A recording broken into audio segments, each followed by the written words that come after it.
What is good, everyone, and welcome back to a brand new video. Today I'm going to be talking about the roster changes happening right now in the Call of Duty League, a couple other teams roster changes, our roster change of course, and everything that went down behind the scenes. I gotta apologize to all of you because I haven't been uploading much these past couple weeks, so I apologize for that. But we should be getting back onto the grind once everything gets back to normal. Scrims, streams, YouTube videos, all that good stuff back in full effect soon. So make sure to like this video and subscribe to the channel. As you guys know though, roster change videos are never really fun. Roster changes are never really fun themselves. They're always very difficult decisions, and you just never know what's gonna happen after. You just gotta give your best effort and see what happens after this. So roster changes are always crazy, but they've been going on since the beginning of time in Call of Duty competitive. And now with the Call of Duty League and the competition being so close with the CDL points and only the top 8 make it to champs and people just getting better and teams getting better, everyone's trying to make their team the best they can. So starting the day off, we have an announcement from Seattle Surge saying that they are now looking for one again to join Gunless, Pristini, and Octane because Decimate left the team, or apparently the talk around the town is that he benched himself and is going back into challengers to play, which is kind of an insane move. That's what it said is what happened. I don't know for sure, but I think he might be thinking like maybe he just didn't have too much faith in the team to like win a lot of money at champs or like these next upcoming tournaments, so he went back into challengers. I don't know, that's a very interesting move. We haven't really seen something like that before. So that was just to start the day. They had the whole London announcements as well of them making changes. They took out Zaptius, I believe, and Zed. They benched Zed, and then they are having Afro come in, and then also Alex is coming back. Alex was on the team before earlier this year, and he went back to the UK for a little bit, and now he's coming back. So it's good to see Alex back, and hopefully he's doing better. But yeah, a lot of roster changes happening. You know, they happen every time, all the time, especially after a major tournament. And now it's time for our roster change. The Minnesota Rokkr, we are having a Major Maniac come back into the starting roster in place of Accuracy.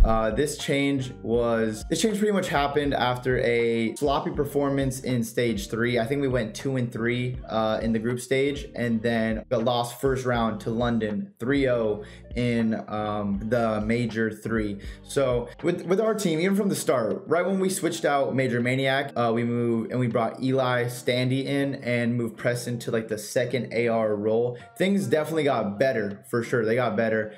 We played our first series versus Optic Gaming, and we 3-0'd them. We actually dominated that series. But then after that, a lot of the series were still very close. We played Dallas, where we won a 6-4 game 5. We played Seattle, and if we won this would get us into winner's bracket in Major 2. So we reverse swept Seattle to get into winners, and then we went to the Major. We played Dallas first round or second round, and we had the heartbreaking control loss. We had 2 round 11 SND losses, so a very close set of games. We beat Optic in the crazy 1v3 when Lamar clutched round 11 versus Optic, so another game 5. Then we played Toronto, and we ended up losing 3-1 versus Toronto, and then they went on to win the tournament, and that was Major 2. So a lot of our matches were very close. We weren't really like dominating teams, but we were winning a couple games. We were playing pretty well, but the matches were still pretty close. And then moving on to stage 3 is when we had the group stage. We played Florida, Toronto, Dallas, and we lost those matches, but we beat Paris and LAG. And all the matches we played were all pretty close. Like they would have some games, like a hard point when we played Dallas, I outslayed them by a lot, like over like 10 plus kills, I believe. And we were in so many situations where we're just like in good setups where all we need to do is just do the basics, just hold, get the hill time, and we're gonna win. And for some reason, a lot of these scenarios where we should be winning and closing out these maps and giving us the lead in these matches, they were just going wrong, and we weren't getting the wins in those maps. And then we would be like choking this map, messing up this next map, and now we're down 0-2, and we're like, oh, we gotta try and make a comeback now. So we have to really figure out what like the root of the issue was to the reasoning for this, because it's very confusing, and I personally don't even know the exact issue yet. But it's pretty much like when you're in full control and you should be winning and you just don't win, and you're just like, what just happened? It leaves you very confused when you just like go back and watch these matches. So we're just trying to make sure everyone's feeling confident in their own gameplay, confident in everyone on the team, and just comfortable making plays around the map, making sure if someone wants to run through a doorway and pop a 2-piece to break a hill, they can do that.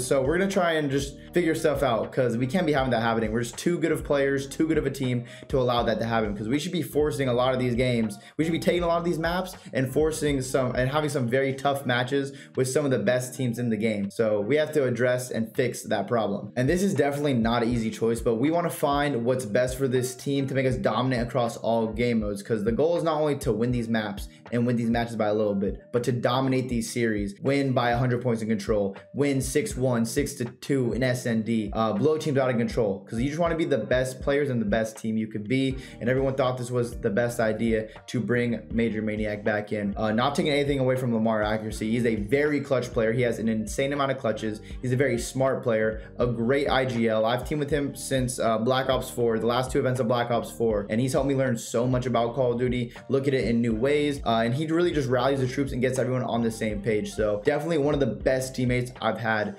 in Call of Duty, and I know a lot of people would also agree with that who have teamed with him. So he's a very talented player, and I think he'll be back just whenever he wants to, like start playing and grinding. He has the talent, he has the smarts to do whatever he wants. So I think he's still going to be an incredible player when he gets back to it. But bringing in Major Maniac, or Mike, bringing back him to the roster, of course, he's an SND star. He's been an SND star since day one. He's incredible at that game mode and just comes up with so many good strats.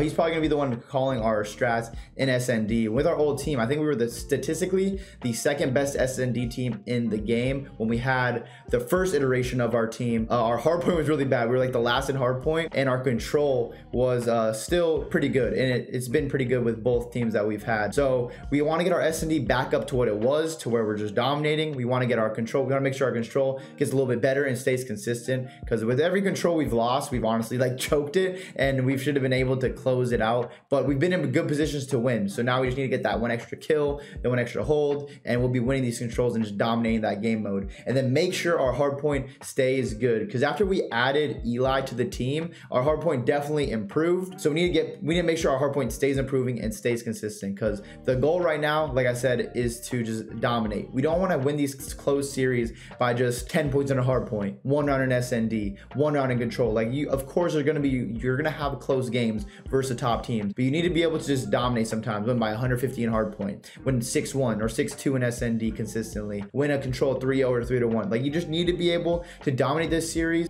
build confidence, or have everyone build confidence in themselves, in the team, and just to keep on going. And that's really what we're looking to do right now with this change. So hopefully you guys still support the team, and I just want to say thank you to everyone that has supported us. We're not in a bad spot at all at the moment for the Call of Duty champs. We're in 7th right now for pro points, which will have us starting in losers bracket at the champs. You need to be top 6 out of the 12 teams to start in the winners bracket. So the goal is to get top 6. If we can get that 5th or 6th spot, it would be very good going into COD champs. 7th or 8th, you get to champs, but you start in losers, and then anywhere 9th through 12th, you don't go to COD champs at all. So you want to make sure you're winning these matches and doing really well in these tournaments and majors to get those CDL points. But I have faith in the team. I have faith in every single of my teammates' ability, their smarts, and I trust that what plays they're going to make, and their gun skill, of course. So I'm excited to get back to work and just trying to bring some chips home to Minnesota. But thank you guys all for watching. Hopefully you guys can still support this. Make sure to go show your support and love to Lamar. Also give a big congrats and show your love and support to Mike, welcoming him back to the squad. But